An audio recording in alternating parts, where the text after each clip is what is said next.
तर आज मस्त अशा कुरकुरीत आळूचे वडे बनवले होते. म्हटलं चला तुमच्यासोबत पण ती रेसिपी शेअर करूया. पहिलं किचनमध्ये आल्यानंतर स्वच्छ हात धुवून पाणी वगैरे पिऊन घेतलं आणि मग त्यानंतर इकडे सत्यमला भेळ आणि मटकी खायची होती. त्याला ते पण दिलं आणि मग माझ्यासाठी चहा वगैरे ठेवला होता. आणि तो चहा ना जेवढा ठेवला त्याचा निम्मा होईपर्यंत चहा उकळू दिला का मगच ती पिण्याची मजा काहीतरी वेगळी असते. त्यानंतर मग इकडे आळूचे पानं पण घेतले स्वच्छ धुवून. मग इकडे बेसन एका बाउलमध्ये घेतलं. त्यामध्ये एक वाटण तयार केलं मी बॅटर बनवण्यासाठी. त्यामध्ये लाल तिखट, जिरे, लसूण आणि नमक वगैरे टाकून आणि हळद टाकून ते मस्त बॅटर तयार केलं आणि ते बॅटर सर्व पानांना व्यवस्थित प्रकारे लावून घेतलं आणि मी ज्या वड्या आहे ना त्या तव्यावरती शिजवून घेणार आहे आणि तव्यावरती पण खूप छान बनतात. त्यामध्ये ना मग सगळ्या वड्या अशा तव्यावर ठेवून दिल्या. त्यामध्ये थोडंसं तेल आणि पाणी टाकून अर्धा तास गॅसवर शिजू दिल्या. अशा कमी लो फ्लेमवर गॅस ठेवलेला आणि बघू शकता तुम्ही किती छान वड्या बनलेल्या आहे आणि सर्व वड्या अशा मस्त अशा कट करून घेतल्या आणि त्याच तव्यावरती मी तेल गरम करायला ठेवलं.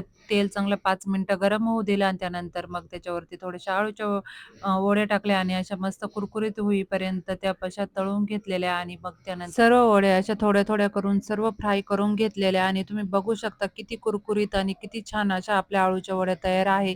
त्यासोबत खाण्यासाठी पापड पण भाजला होता आणि मेथीची भाजी, बाजरीची भाकर.